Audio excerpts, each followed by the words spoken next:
Hello दोस्तों, स्वागत है आपका अपने चैनल एग्जाम जोन पे। तो एक बार फिर से मैं हाजिर हूँ 12 अगस्त 2020 के इंपॉर्टेंट इवेंट्स के साथ। आज का पहला क्वेश्चन देखते हैं। वर्ल्ड बायोफ्यूल डे यानी विश्व जैव ईंधन दिवस किस डेट को ऑब्जर्व किया जाता है? प्रत्येक वर्ष 10 अगस्त को यानी 10 अगस्त को वर्ल्ड बायोफ्यूल डे ऑब्जर्व किया जाता है। इंडिया में कौन ऑर्गेनाइज करता है या फिर सेलिब्रेट करता है? तो मिनिस्ट्री ऑफ पेट्रोलियम। मिनिस्टर कौन है इसमें? Dharmendra Pradhan. Ministry of petroleum प्रत्येक वर्ष 10 अगस्त को यानी 10 अगस्त को इंडिया में वर्ल्ड बायोफ्यूल डे ऑब्जर्व करती है। इस बार मिनिस्ट्री ऑफ पेट्रोलियम एक वेबिनार ऑर्गेनाइज कर रही है वर्ल्ड बायोफ्यूल डे को। इस वेबिनार का थीम क्या है? Self reliant India in biofuel energy या फिर self reliant India in biofuel, ये है इसका थीम। नया क्वेश्चन है, इंडियन आर्मी ने किस कंट्री को 10 यानी 10 वेंटिलेटर डोनेट किए हैं? तो इंडियन आर्मी ने रिसेंटली नेपाल की आर्मी को 10 वेंटिलेटर डोनेट किए हैं।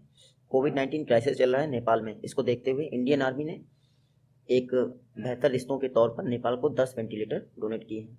इंडियन आर्मी की तरफ से किसने डोनेट किए हैं? तो इंडिया के जो एम्बेसडर नेपाल में है, नाम क्या है? विनय मोहन क्वात्रा। इंडिया के एम्बेसडर नेपाल में है विनय मोहन क्वात्रा। उन्होंने नेपाली आर्मी के चीफ पूर्णचंद थापा को ये वेंटिलेटर्स प्रोवाइड किए हैं। तो आप इतना याद रखिएगा। नेक्स्ट क्वेश्चन है, किस मिनिस्ट्री ने 10 अगस्त से सैनिटेशन वीक लॉन्च कर दिया है? रिसेंटली रेलवे मिनिस्ट्री ने 10 अगस्त से 17 अगस्त के बीच में सैनिटेशन वीक यानी स्वच्छता सप्ताह ये लॉन्च कर दिया है। इसमें क्या होगा? जितनी इंडियन रेलवे लाइन्स होंगी, रेलवे की जितनी भी प्रॉपर्टीज़ होंगी, उनका सैनिटेशन या क्लीनिंग की जाएगी इस दौरान। तो 10 to 17 यानी 10 से लेकर 17 अगस्त के बीच सैनिटेशन वीक ऑब्जर्व किया जाएगा इंडियन रेलवे द्वारा। इसी तरह मैंने आपको बताया था सेल्फ रिलायंट वीक यानी आत्मनिर्भर सप्ताह, ये किसने लॉन्च किया था? राजनाथ सिंह ने। तो अंतर स्पष्ट रखिएगा आप। तो रेलवे मिनिस्ट्री द्वारा सैनिटेशन वीक लॉन्च कर दिया गया है 10 to 17 अगस्त के बीच में। रेलवे के लिए एक और न्यूज़ मैंने पढ़ाई थी कि इंडियन रेलवे को डेडिकेटेड एक म्यूजियम स्थापित किया गया है, ओपन किया गया है। कहाँ पे? हुबली कर्नाटक में इंडियन रेलवे को समर्पित एक म्यूजियम ओपन किया गया है। देखिए, साउथ वेस्टर्न रेलवे, इसमें दूसरा ये म्यूजियम है। हम लोग ये पढ़ चुके हैं, इसके पहले मैसूरू में एक म्यूजियम था। नेक्स्ट क्वेश्चन है, स्टेट ऑफ इन्वायरमेंटल इमरजेंसी ये ऑयल स्पिलिंग के कारण किस कंट्री द्वारा अनाउंस की गई है? तो रिसेंटली मॉरिशस ने ऑयल स्पिलिंग की घटना के चलते स्टेट ऑफ इन्वायरमेंटल इमरजेंसी घोषित कर दी है। तो पर्यावरणीय आपातकाल मॉरिशस में लगा दिया गया है। क्यों? जापान का एक ऑयल शिप जो है ट्रेवल कर रहा था मॉरिशस के समुद्री क्षेत्र में। तो उस दौरान जो है ऑयल लीकेज हो गया, क्योंकि शिप में जो है कुछ दिक्कतें आ गई थी। तो ऑयल स्पिलिंग आप सबको पता है एक वाटर पोल्यूशन का काम करता है ऑयल स्पिलिंग। तो ऑयल स्पिलिंग फैल गई समुद्र में, जिसकी वजह से मॉरिशस गवर्नमेंट ने स्टेट ऑफ इन्वायरमेंटल इमरजेंसी घोषित कर दी। इंडिया ने भी हेल्प की है मॉरिशस की इसके लिए, तो आप इतना याद रखिएगा। मॉरिशस की कैपिटल तो आप सभी को पता है, पोर्ट लुइस वहाँ की कैपिटल है। करेंसी इंडिया की तरह रुपी उसकी करेंसी है। पीएम कौन है? रविंद्र जगन्नाथ। नेक्स्ट क्वेश्चन है, प्रेसिडेंट कोविंद ने क्विट इंडिया मूवमेंट यानी भारत छोड़ो आंदोलन की 78th एनिवर्सरी 78वीं वर्षगांठ पर कितने फ्रीडम फाइटर्स को सम्मानित किया है? तो राष्ट्रपति रामनाथ कोविंद द्वारा 202 फ्रीडम फाइटर्स को सम्मानित किया गया है क्विट इंडिया मूवमेंट की 78th वर्षगांठ पर। क्विट इंडिया मूवमेंट की बात करते हैं तो 8 अगस्त 1942 यानी 8 अगस्त 1942 को महात्मा गांधी जी ने मुंबई के गोवलिया टैंक चौक मैदान से क्विट इंडिया मूवमेंट की शुरुआत की थी।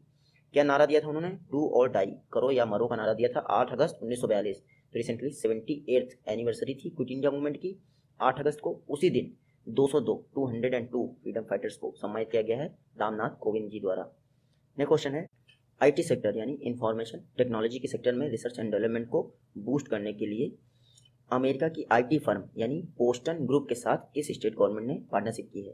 तो रिसेंटली आंध्र प्रदेश गवर्नमेंट ने अमेरिका की IT firm information technology firm जिसका नाम है बोस्टन ग्रुप, इनके साथ पार्टनरशिप की है ताकि इंफॉर्मेशन टेक्नोलॉजी सेक्टर को बूस्ट किया जा सके आंध्र प्रदेश में। तो रिसेंटली याद रखिएगा, आंध्र प्रदेश ने अमेरिका की बोस्टन ग्रुप के साथ पार्टनरशिप की है ताकि इंफॉर्मेशन टेक्नोलॉजी के सेक्टर में रिसर्च एंड डेवलपमेंट को बढ़ावा दिया जा सके आंध्र प्रदेश में।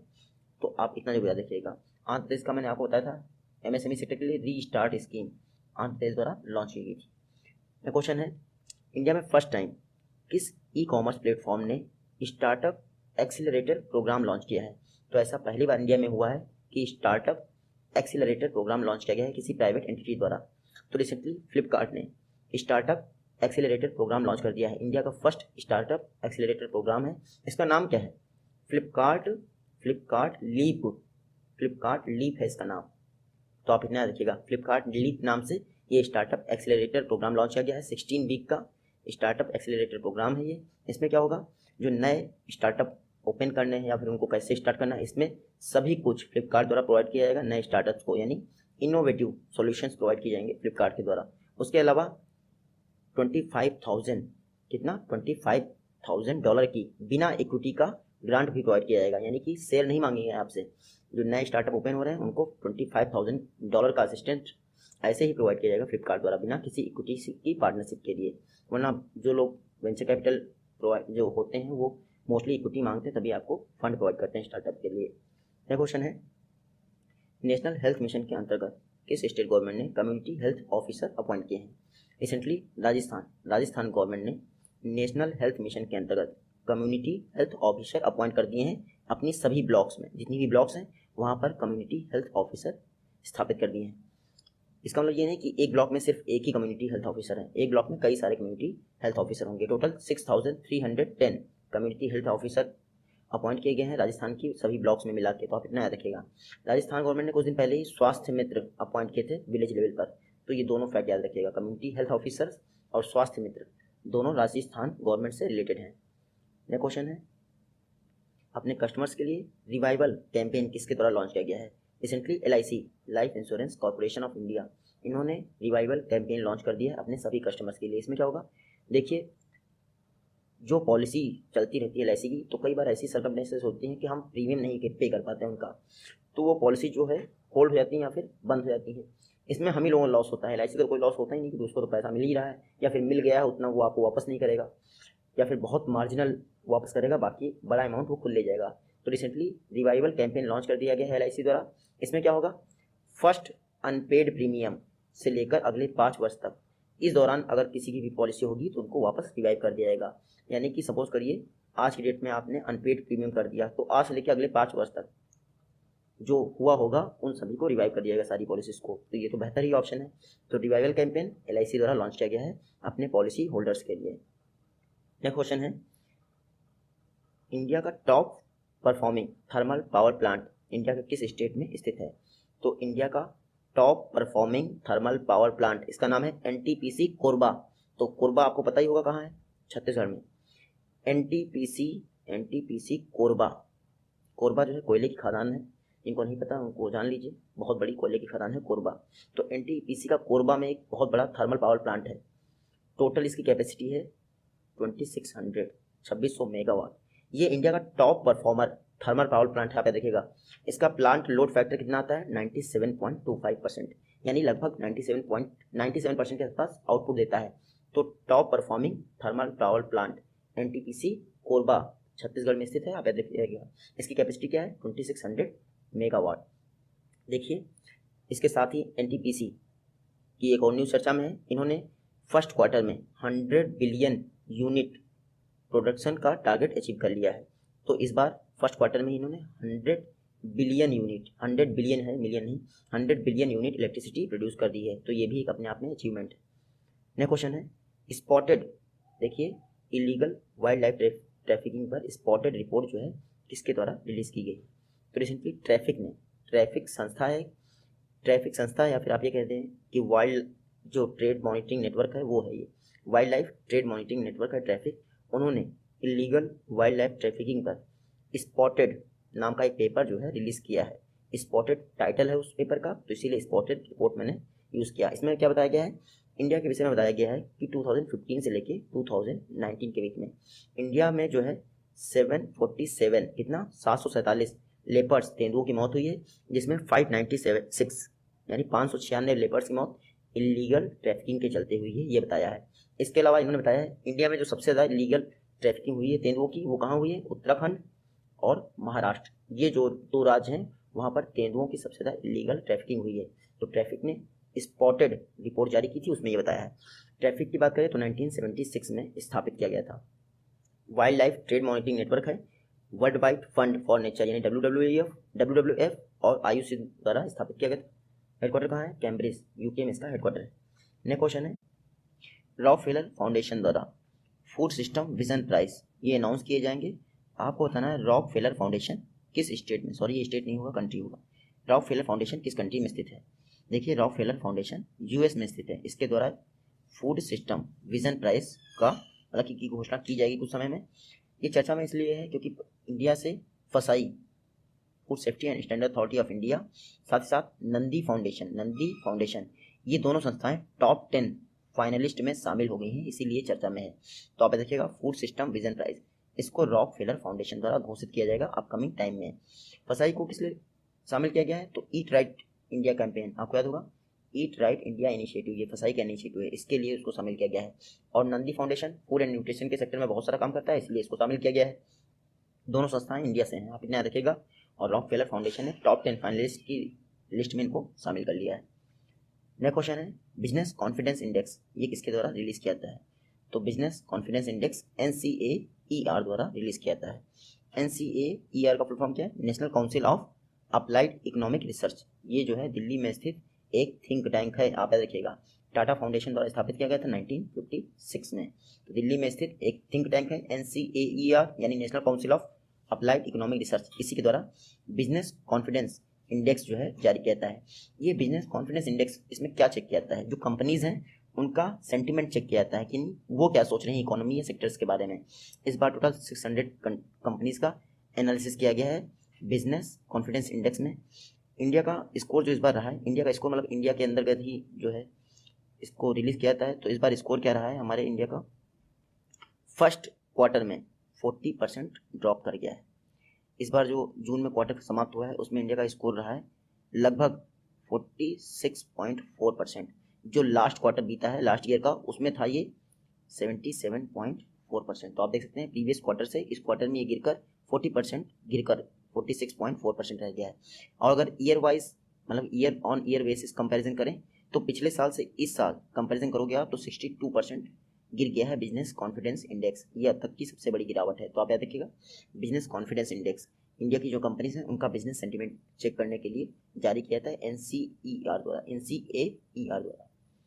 नेक्स्ट क्वेश्चन है, SMM या फिर समम कह सकते हैं आप, ये स्कीम लॉन्च की गई थी किसके लिए?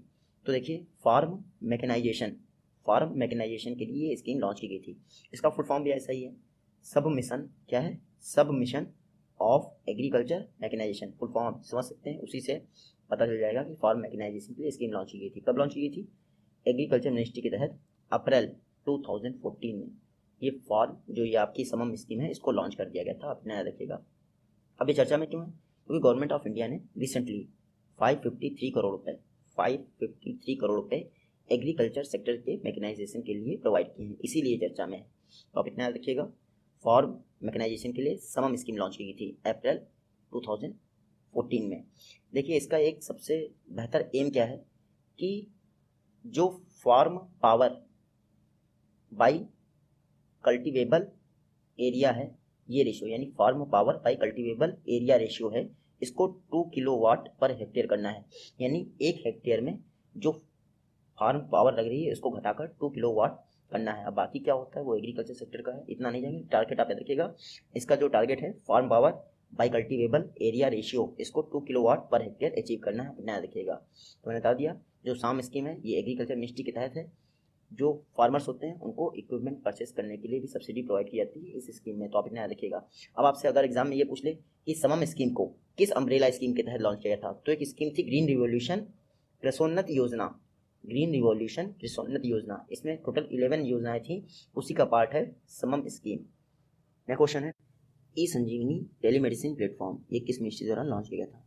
तो ये हम लोग पहले ही पढ़ चुके हैं, थोड़ा चर्चा में था इसलिए मैंने वापस ले लिया इसको। ई संजीवनी टेलीमेडिसिन प्लेटफॉर्म इसको ministry of health and family welfare द्वारा लॉन्च किया गया था। ऑनलाइन टेलीमेडिसिन कंसल्टेशन की लॉन्च किया था। इसको डेवलप किसने किया था? तो सीडैक मोहाली सेंटर ने इसको डेवलप किया था, आप याद रखिएगा। इसमें 2 तरह की टेलीमेडिसिन सर्विस प्रोवाइड की जाएंगी, एक होगा ई संजीवनी जो डॉक्टर टू डॉक्टर कंसल्टेशन के लिए होगी, और दूसरा होगा ई संजीवनी OPD ये डॉक्टर टू पेशेंट कंसल्टेशन के लिए होगी। तो आप याद रखिएगा सीडैक मोहाली ने इसको डेवलप किया है। सीडा का फुल फॉर्म क्या होता है? Centre for development of advance computing. Next question है, इंडस वाटर ट्रीटी ये किस वर्ष साइन की गई थी? तो आप सभी को पता है सितंबर 1960 में इंडस वाटर ट्रीटी साइन की गई थी। किसके बीच में? इंडिया के प्राइम मिनिस्टर थे जवाहरलाल नेहरू और पाकिस्तान के राष्ट्रपति थे जनरल आयूब खान। इन दोनों लोगों ने साइन की थी इंडस वाटर ट्रीटी। मीडिएटर कौन था? वर्ल्ड बैंक इसमें मीडिएटर था। ये एक बायलैटरल ट्रीटी है, यानी कोई तीसरी कंट्री इसमें शामिल नहीं है। इस ट्रीटी के तहत जो ईस्ट फ्लोइंग यानी ईस्ट पूर्वी तरफ की 3 नदियां हैं उसका पूरा पानी इंडिया को दिया गया था, यानी पूरे पानी का अधिकार इंडिया को दिया गया था। और जो वेस्ट की 3 नदियां हैं उनका नाम है सिंधु, झेलम, चिनाब, उसका पानी जो है पाकिस्तान को दिया गया था।